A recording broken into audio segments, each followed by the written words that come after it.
In the name of Allah, who is most merciful and very merciful. All praise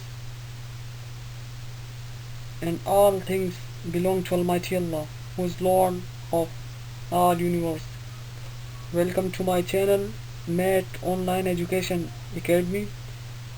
Today we are going to start chapter number 3, classification of account and accounting equation. It's a very important chapter for first year student.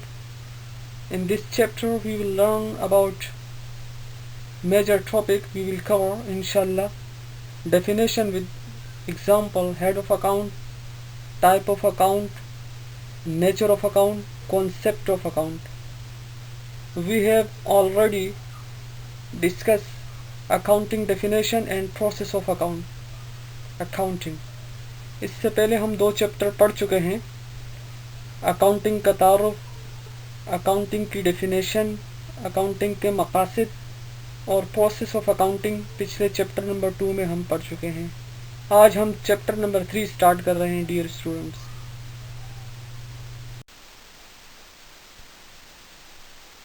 सबसे पहले हम account की definition पढ़ते हैं कि account किसे कहते हैं, फिर हम उसकी क्लासिफिकेशन डिस्कस करेंगे, ब्रीफली डिस्कस करेंगे कि अकाउंट हेड ऑफ अकाउंट हमारे पास कितने हैं और इनके करैक्टरिस्टिक क्या हैं और हम इनको कैसे पहचानेंगे हेड ऑफ अकाउंट को।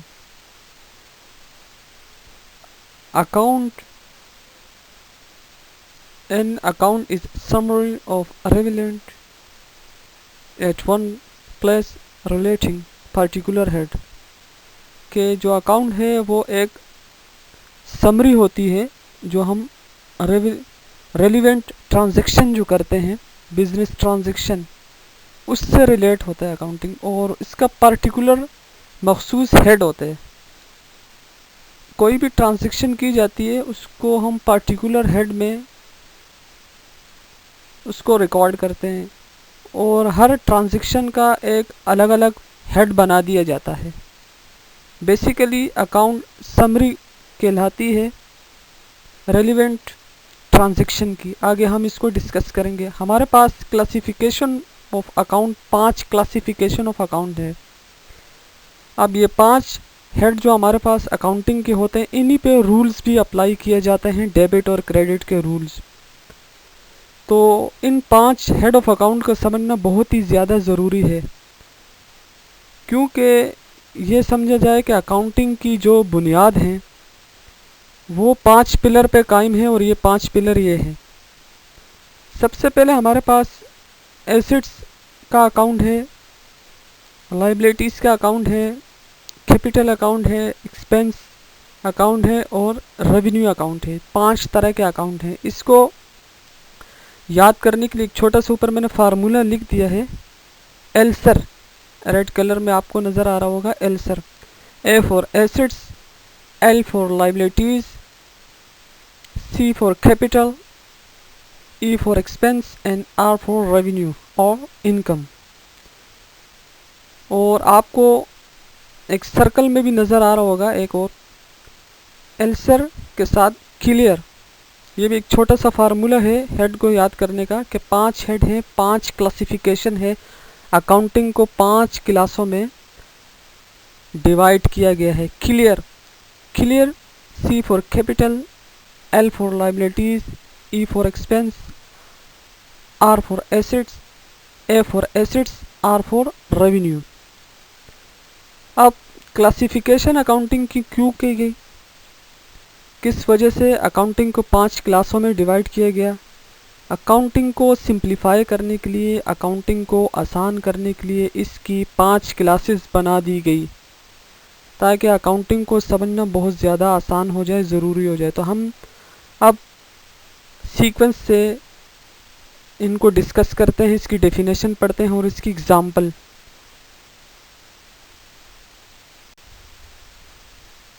सो first we are defining assets.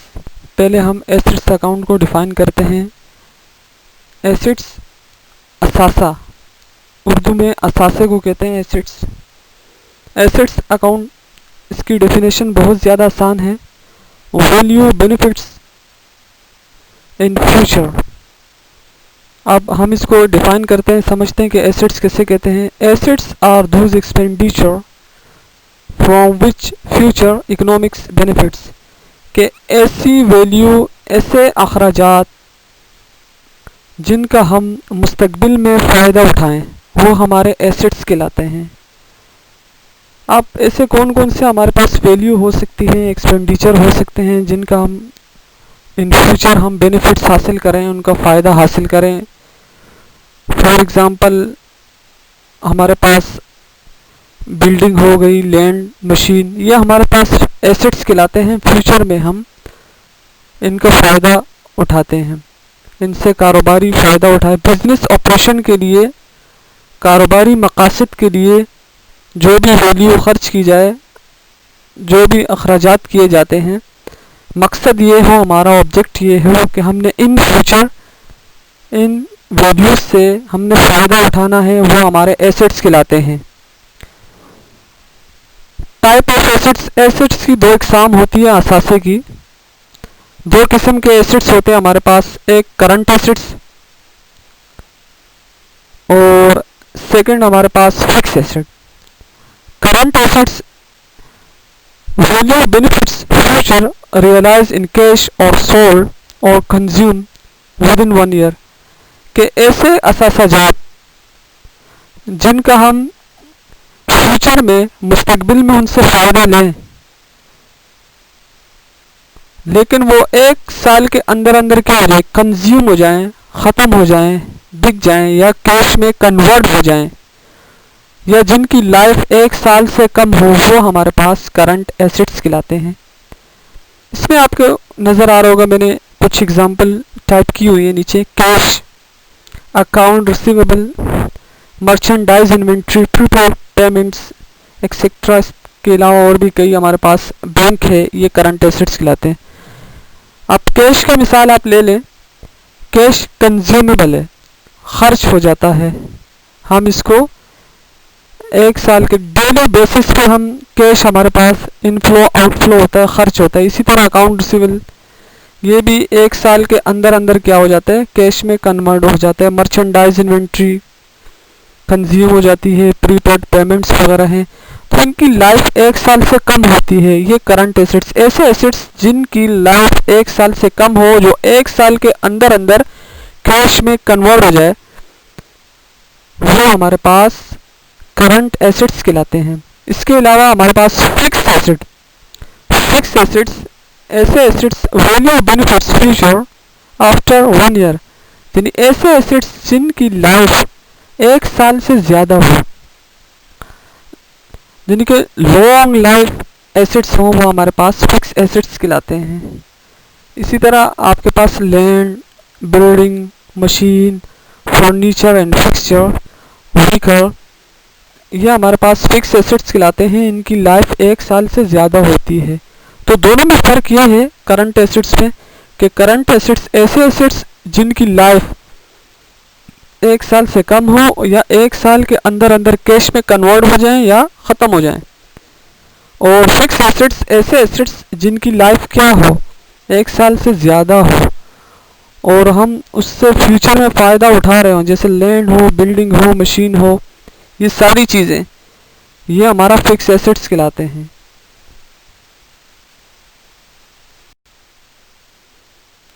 यहाँ फिक्स एसेट्स की कुछ एग्जांपल आपके सामने है ताकि आपको जो ना और ज़्यादा आसानी हो जाए। फिक्स एसेट्स, कुछ डायग्राम है इसकी, कुछ पिक्चर हैं फिक्स एसेट्स की। तो एसेट्स को नेचर वाइज भी 2 कैटेगरी में इनको डिवाइड किया हुआ है। एक टेंजिबल एसेट्स और इनटेंजिबल एसेट्स कहलाते हैं।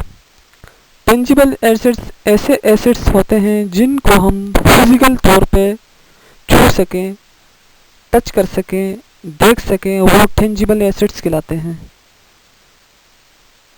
Those assets which have physical existence, जिनको हम फिजिकल तौर पे देख सकें, छू सकें, वो टेंजिबल एसेट्स। इनटेंजिबल एसेट्स ऐसे एसेट्स जिनको हम फिजिकल तौर पे देख नहीं सकें, टच नहीं कर सकें, छू नहीं सकें, वो इंटेंजिबल एसेट्स कहलाते हैं। For example copyright, patent, trademark etcetera. Fix assets की एग्जांपल ये है, आपके पास कुछ डायग्राम है, आपको नज़र आ रही होंगी पिक्स।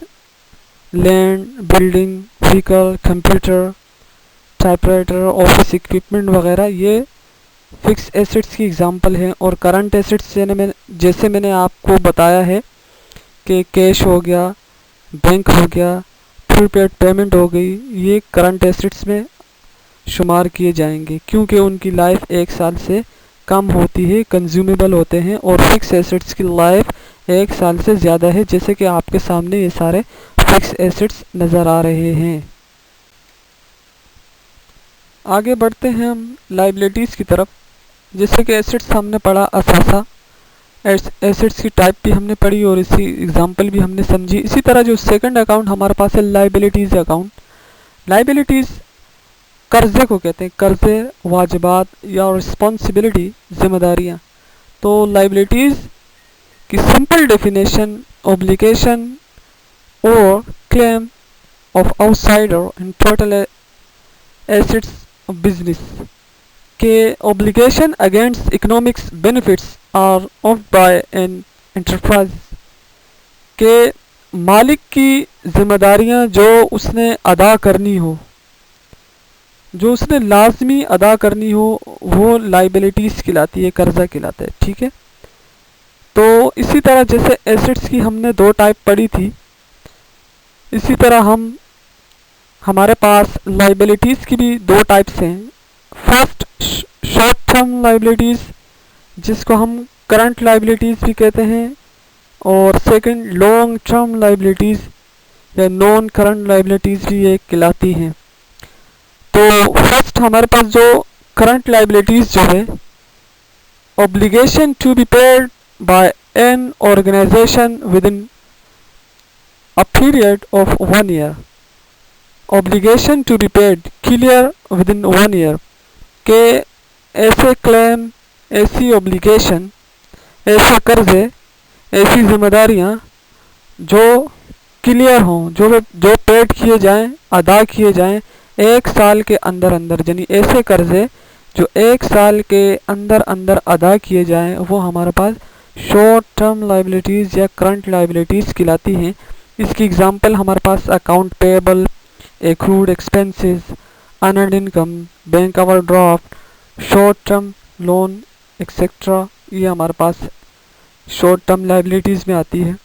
इसके अलावा लॉन्ग टर्म लाइबिलिटीज़ जो हमारे पास होती है, जिन्हें ऐसे कर्जे जिनकी मियाद 1 साल से ज़्यादा हो, यानी तवील मुद्दती कर्जे।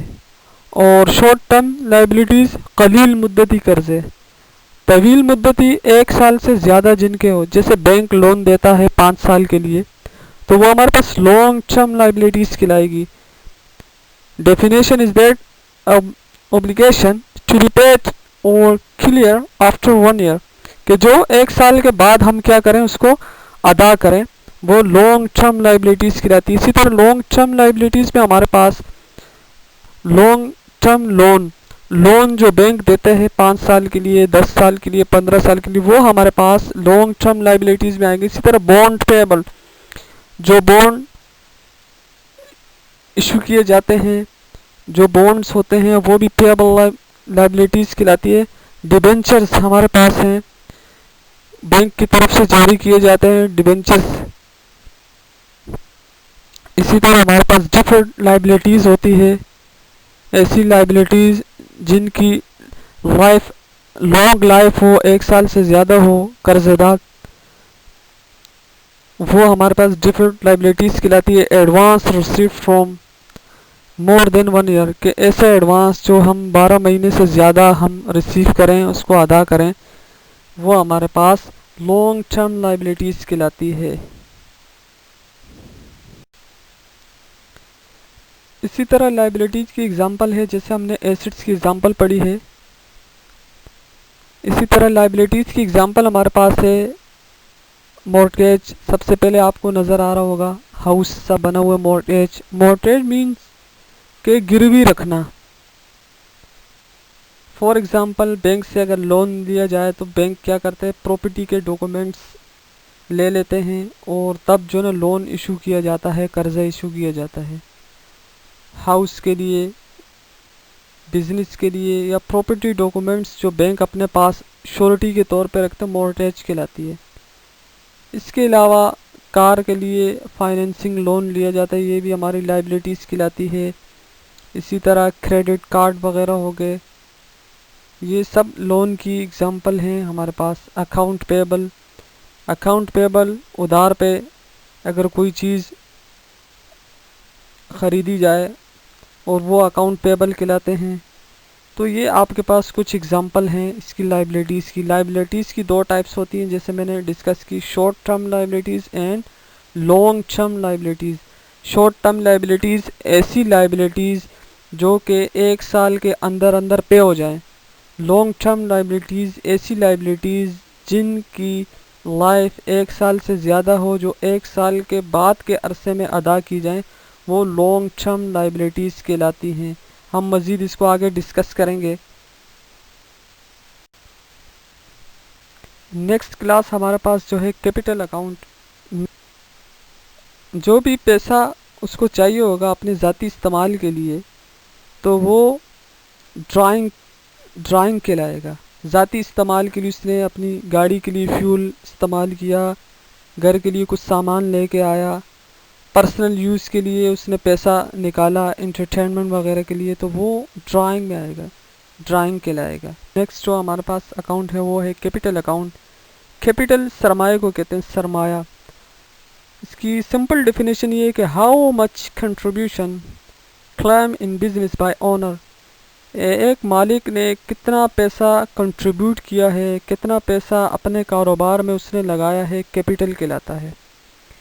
या capital in simply define, capital is a sources to start business. In other words, allocation of fund for an enterprise to commence a business is called capital. Capital also known as internal liabilities, यानी कि internal liabilities होती है capital. अब सवाल ये बनता है कि कैपिटल कैसे इंटरनल लाइबिलिटीज़ होती है। तो कैपिटल मालिक जितनी भी कंट्रीब्यूशन अपने कारोबार में करता है, कारोबार के लिए, बिजनेस के लिए मालिक की कंट्रीब्यूशन लाइबिलिटीज़ कहलाएगी। लाइबिलिटीज़ जैसे कि हम डिस्कस कर चुके हैं, कर्जा। लाइबिलिटीज़ रिस्पॉन्सिबिलिटी होती है, लौटाई जाती हैं वापस। फॉर एग्ज़ाम्पल जैसे आप पिछली क्लास में हमने डिस्कस किया था business entity, concept of accounting हमने डिफ़ाइन किया, तो उसमें हमने पढ़ा था बिजनेस एंटिटी, यानी मालिक और कारोबार दोनों अलग अलग शख्सियत तस्वर की जाएंगी। तो मालिक जितना पैसा बिजनेस में लगाता है और बिजनेस के लिए वो इंटरनल लाइबिलिटीज़ कहलाती है, क्योंकि कारोबार ने वही पैसा मालिक को वापस देना होता है। तो ये हमारे पास कैपिटल कहलाता है। ऐसे ज़राए जिनसे कारोबार शुरू किया जाए वो सरमाया कहलाते हैं। उर्दू में इसकी आसान सी डेफिनेशन ये है कि ऐसे ज़राए जिनसे एक कारोबार शुरू किया जाए वो कैपिटल कहलाता है।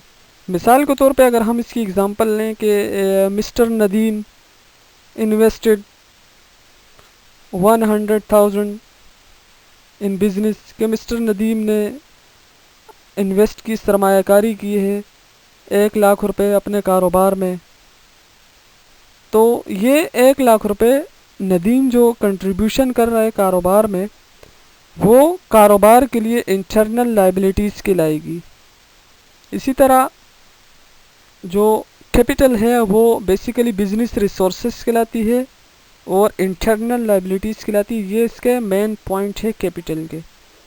इसके अलावा जो ड्राइंग होती है, ड्राइंग में जो ओनर है, cash goods withdrawn by the owner for his personal use, अपनी ज़ाती इस्तेमाल के लिए जो पैसा निकाला जाता है कारोबार से उसको ड्राइंग तस्वर किया जाता है। नेक्स्ट जो क्लासिफिकेशन है हमारे पास वो है एक्सपेंस खर्चा। एक्सपेंडिचर अखराजात को कहते हैं।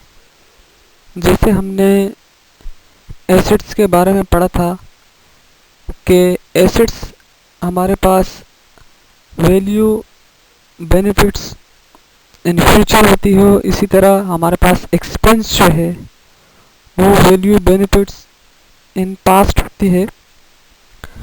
Expense basically refer to decrease the economics benefits, और इसकी definition the money spend for generate revenue for the business, के यानी ऐसे पैसे जो ऐसी वैल्यू ऐसे पैसे जो आमदनी कमाने के लिए खर्च किए जाएं वो एक्सपेंस या खर्चा कहलाते हैं। या already taken benefits in past, या हम जिसका बेनिफिट्स जो है ले चुके हों, माजी में हम उसका बेनिफिट्स ले चुके हैं, उसका फ़ायदा ले चुके हैं, वो हमारे पास एक्सपेंसेस कहलाते हैं। एक्सपेंसेस से basically expenses reduce the capital of the proprietor, के जो मालिक है जो ओनर है उसके कैपिटल को रिड्यूस करता है, उसके सरमाए को कम करता है। ये अखराजात कहलाते हैं। मुख्तलिफ़ किस्म के अखराजात हैं हमारे पास। सैलरी एक्सपेंस है, rent expense, advertisement expense, utility expense और repair and maintenance expense, insurance expense है, travelling expense, office supplies expense. ये हमारे पास एक्सपेंसेस कहलाते हैं और ये कैपिटल को रिड्यूस कर रहे होते हैं। इसी तरह एक डायग्राम है, इस डायग्राम इस पिक्चर जो आपके सामने है, एक्सपेंस को समझना नहायत आसान हो जाएगा। बिजनेस मुख्तलिफ़ किस्म के एक्सपेंसेस अखराजात होते हैं, जैसे कि हमने अभी पढ़ा कि money expend to generate revenue for the business, के हम ऐसे पैसे जो ऐसी आमदनी ऐसे पैसे जो हम खर्च करते हैं आमदनी कमाने के लिए, जो बिजनेस ऑपरेशन के लिए जो वैल्यू खर्च की जाती है, स्पेंड की जाती है फॉर इनकम पर्पस, वो हमारे पास एक्सपेंस कहलाते हैं। जैसे कि आपके सामने rent expense, utility expense, salary expense, printing and stationery, travelling and expense, ये सारे एक्सपेंस की एग्जांपल है जो एक डायग्राम की सूरत में मैंने डिफ़ाइन की है आपके पास। तो इसलिए अब आपको एक्सपेंसेस की मुख्तलिफ टाइप्स होती हैं और एक्सपेंसेस को हमेशा इनकम स्टेटमेंट में रिकॉर्ड किया जाता है। एक्सपेंसेस हमारे पास जो क्लासिफिकेशन ऑफ अकाउंट है, क्लासिफिकेशन ऑफ अकाउंट में हमें पता है कि 5 क्लासिफिकेशन ऑफ अकाउंट हैं। तो पांचों क्लासिफिकेशन ऑफ अकाउंट, इसमें हमारे पास 2 तरह के अकाउंट होते हैं, एक टेम्पररी अकाउंट और एक परमानेंट अकाउंट। अगला जो हेड ऑफ अकाउंट है हमारे पास, ये क्लासिफिकेशन ऑफ अकाउंट जो हमारे पास है रेवेन्यू। रेवेन्यू को हम इनकम भी कहते हैं। Revenue account, if service have been rendered it mean income has be earn, के आमदनी या रेवेन्यू इनकम ऐसे पैसे हैं, ऐसी वैल्यू है जो अशिया या खिदमत के बदले में हासिल होती है, वो हमारे पास रेवेन्यू कहलाती है।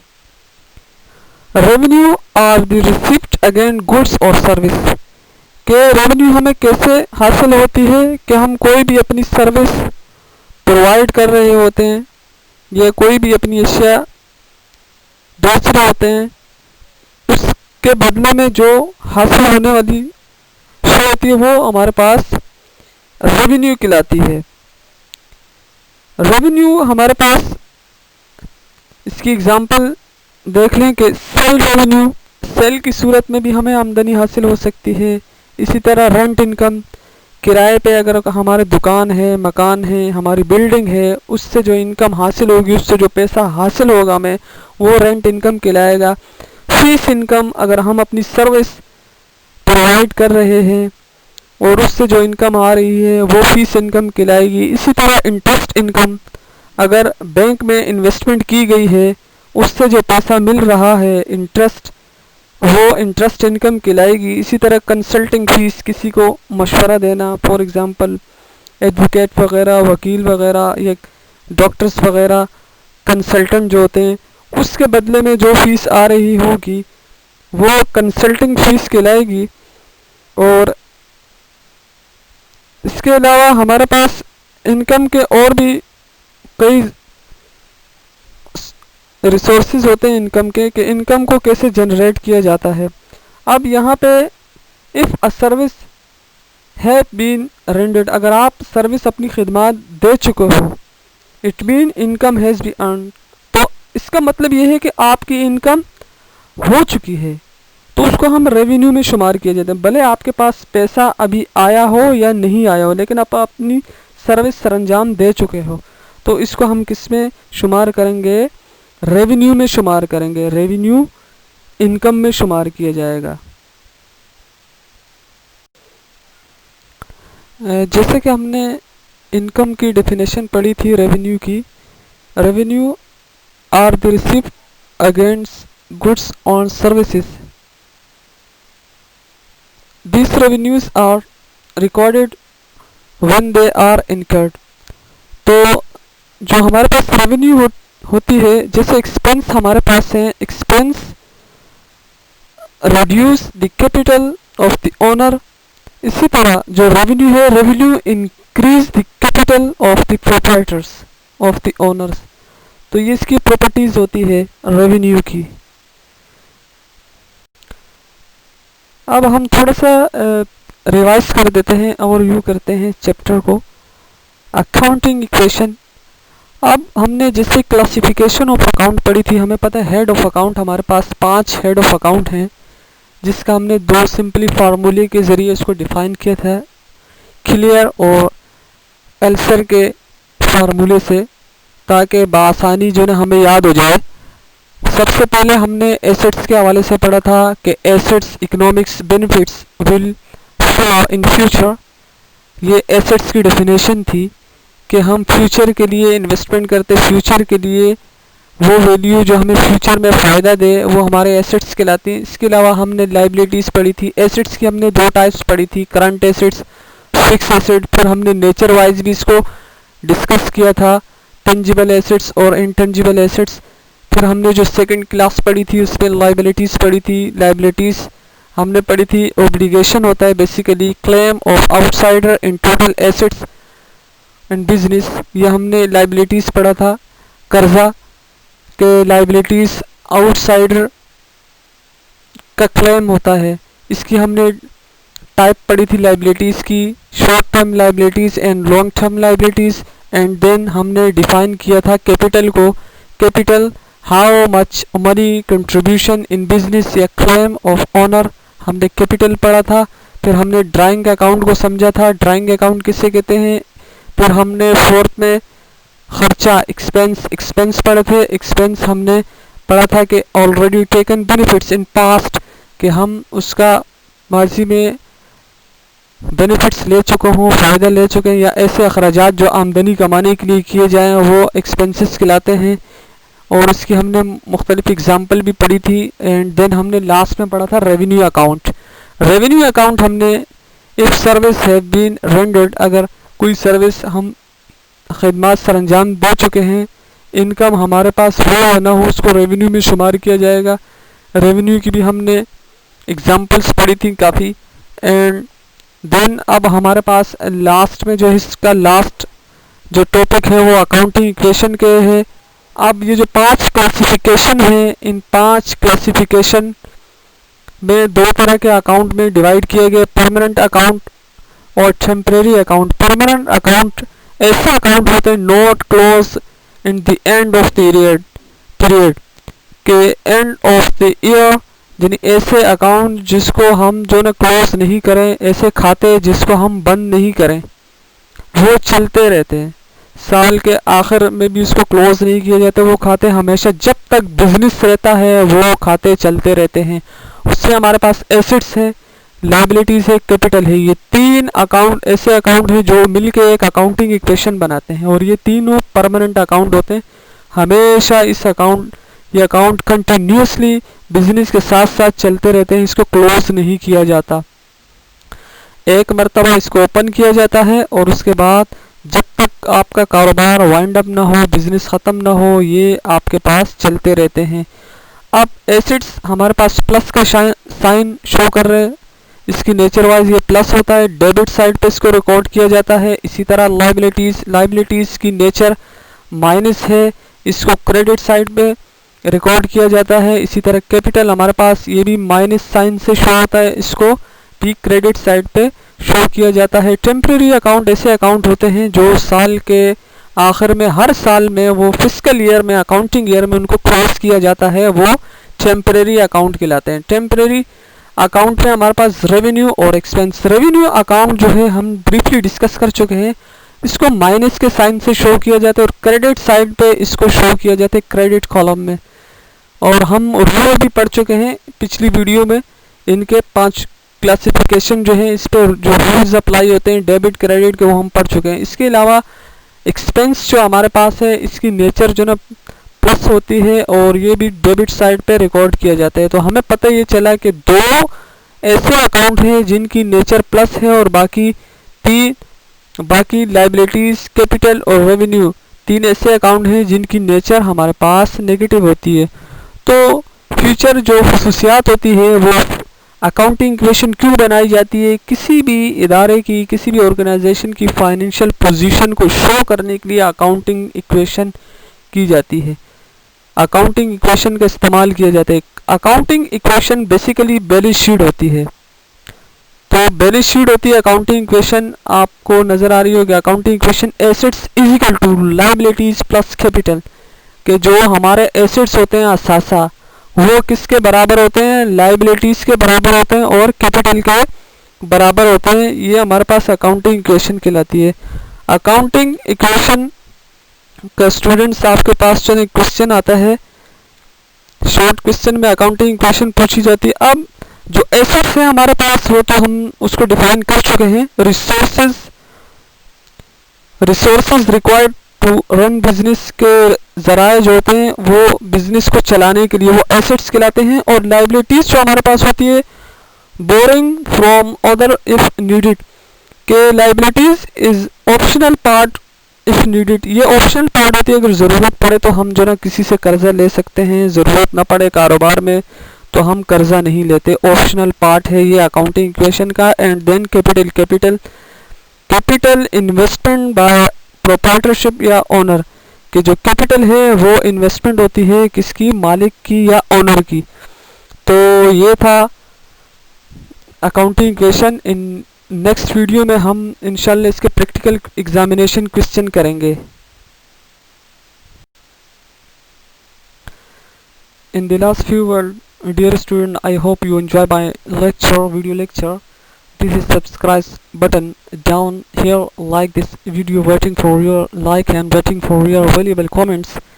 It is my aim always acquire the knowledge and spread the knowledge for self. Pakistan Zindabad. Remember in your prayer.